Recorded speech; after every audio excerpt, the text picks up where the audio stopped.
अस्सलाम वालेकुम। और आज हम यहाँ पे मैंगो के एक्सपोर्टर के हवाले से जो मैंगो एक्सपोर्ट कर रहे हैं उनसे डिस्कस करते हैं क्या चीज़ है। ये बेसिकली उनका नाम है मेगा फूड्स। और ये पोटैटो भी आई थिंक ये पोटैटिंग अभी तो नहीं, ये पोटैटिंग बेसिकली एक्सपोर्ट करें। ऑनियन पोटैटो वगैरह की जब भी ज़रूरत पड़े मैंगो की आप थोड़ा सा आप कुछ ब्रीफ कर देंगे ताकि हम इसको। यार एक्सपोर्ट है, सही है, ये मैंगो है, सही है, इसके अलावा एप्पल है, ठीक है। हिसाब से होता है, मैंड्रीन है। अच्छा, जो सीज़न के फल हैं वो बेसिकली आप एक्सपोर्ट करते हैं। हाँ, इसके अलावा ये हमारा जो है ऑनियन और पोटैटो जो है रेड पोटैटो, ये हमारा पूरे साल का है। ये पूरे साल आप एक्सपोर्ट करते हैं। ये लोकली भी करते हैं या बेसिकली बाहर सिर्फ एक्सपोर्ट लेवल पर ही आप प्रोवाइड करते हैं? तो ये बेसिकली ये मुख्तलिफ, ये वाला कौन सा आम है और ये कौन सा? मुल्तानी सफ़ेद चौथ है, ठीक है, ये जो है $2 पर केजी के हिसाब से जाता है FOB।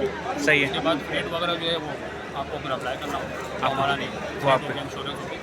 तो ये आप 1 किलो का बॉक्स जो है $2 का ये देते हैं? 1.5 किलो का बॉक्स है, बट मैं आपको केजी का रेट बता रहा हूँ। $2 केजी जो है वो $2 FOB, फ्री ऑन बोर्ड। मतलब इसका मतलब क्या होता फ्री है? ऑन बोर्ड मीन्स कि हम आपको सामान पोर्ट तक पहुँचा के दे देंगे। सही है, उसके आगे का प्रोसेस जो है वो फ्रेट वगैरह का, इंश्योरेंस का, कस्टम्स का, वो सारा आपको। वो आपने करना हो। $2 के हिसाब से आप 1 केजी के एक्सपोर्ट होती है ना, वो असल में पार्ट्स में होती है, FOB और CNF कॉस्ट सही। इसकी जो वो होती है फ्रेट। ठीक है, तो हम लोग पहले वाले पार्ट के ऊपर आकर रुक जाते हैं, ठीक उसके है। बाद फिर जब फ्रेट वाला जो स्टेप आएगा वो फिर आपको कैरी ऑन करना होगा। अब आप चाहें तो फ्रेट के साथ इंश्योरेंस भी करवा लें, सही है, इसको CIF बोलते हैं, सही कॉस्ट है। Insurance and freight. अच्छा। तो अलग अलग टर्मिनोलॉजीज हैं एक्सपोर्ट से रिलेटेड ना। अब एक बिल्कुल नया बंदा है वो एक्सपोर्ट करना चाहता मैं है, आपको बड़ा सिंपल सा इसका सोल्यूशन बताता हूँ।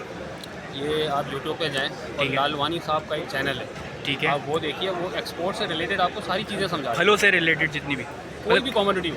क्या आपने नाम बताया? लालवानी साहब? हाँ, महेश्वरी, सॉरी महेश्वरी साहब हैं। हाँ, सही है। पाकिस्तानी है? पाकिस्तानी है। मैंने खुद उनसे काफ़ी चीज़ें सीखी हैं। और आपने एक्सपोर्ट भी? मैं एक्सपोर्ट जो कर रहा हूँ उन्हीं से सीखी हुई चीज़ों से कर रहा हूँ। अच्छा, वैसे एक्सपोर्ट का एक जो है ना एक इल्यूजन या एक समझ लें वो है कि बहुत मुश्किल है एक्सपोर्ट, ऐसा है कि हकीकतन? नहीं तो उसके स्टैंडर्ड जो मीट करने होते हैं देखिए, वो आप किस तरह इंटरनेशनल स्टैंडर्ड्स को मीट करें। ठीक है, आपकी कॉमोडिटी जो है वो कार्बाइड, आपने नाम सुना होगा, अक्सर लोग जो है वो फ्रूट जल्दी पकाने के लिए जल्दी पकाने। डालते हैं जल्दी पकाने के लिए, सही है, वो गलती नहीं करते। वो ना कर। एथिलीन एक केमिकल होता है, ठीक, प्रोफेशनली उसके अंदर ये पकाया जाता है, सही है, जो कि हेल्थ के लिए बिल्कुल भी हैजर्डस नहीं है। सही है, आपका अगर प्रोडक्ट के अंदर कोई भी ट्रेस निकल आता है ठीक है, किसी हैजर्डस केमिकल का, सही है। आप लाइफ टाइम बैन है उस अच्छा। country में। अब जब आप एक कंट्री में बैन हो जाएंगे ना, तो फिर ऑटोमेटिकली आपका डाटा जो है वो आप यूरोप के अंदर, आपको पता है कि डाटा इंटरलिंक्ड है, ओहो, USA, UK, कनाडा, इन सब का, ऑस्ट्रेलिया का, इन सब का डाटा इंटरलिंक्ड है। और तो वहाँ पे? आपका एक नेगेटिव पॉइंट जो होगा वो पूरे रीजन में फैल जाएगा और आपकी कम्युनिटी बैन हो जाएगी, आपकी कंपनी बैन हो जाएगी। अच्छा, तो इसलिए आपको बड़ा सिक्योर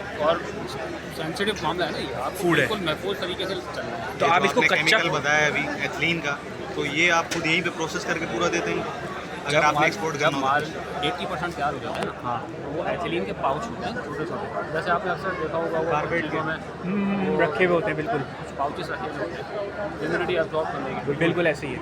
उस टाइप के वो पाउचेस रखे हुए हैं। अच्छा, जब 80% माल तैयार हो जाता है ना, तो वो पाउचेस हम निकाल देते हैं और वो गवर्नमेंट ऑफ पाकिस्तान से अप्रूव्ड है कि आप वो यूज़ कर सकते हैं। तो हेल्थ के लिए बिल्कुल भी हैजर्डस नहीं है। इवन आप रिसर्च भी कर सकते हैं उसके ऊपर। अब तो आपको पता है इंटरनेट पर हमारा नहीं, आप जैसे आपको ये यूरोपियन यूनियन वालों ने आपको गाइड किया है या आपने खुद अपनी इंटरेस्ट पे उनकी गाइडेंस होती है, गाइडेंस है, जैसे आपको रिक्वायरमेंट फंड होती है दिया कि हुआ भाई ये अगर कार्बाइड का ट्रेस मिल गया तो आप है तो पाकिस्तान में तो कार्बाइड के अलावा कोई और ही यूज़ नहीं कर रहे हैं? दो कैटेगरीज है ना, लोकल कंजम्पशन है सही है, और एक्सपोर्ट है। ठीक है, तो एक्सपोर्ट के अंदर तो आपको जब एक गाइडलाइन दी गई है कि आपको ये चीज़ नहीं अप्लाई करनी है तो नहीं करनी है, वहाँ पे जाके जब उसकी ट्रीटमेंट होगी, वहाँ का अपना फाइटो सैनिटरी डिपार्टमेंट है ना, बिल्कुल बिल्कुल। वो चेक करेंगे, उसमें ट्रेस मिल जाता है तो आप गए, फिर आप तो काम ही नहीं कर सकते उस कंट्री के साथ। और पाकिस्तान तो खुलेआम कार्बाइड से कर रहा है, उसको कोई वो नहीं है। पाकिस्तान तो यार आपको पता है मरी हुई मुर्गियाँ खिला देते हैं बड़े।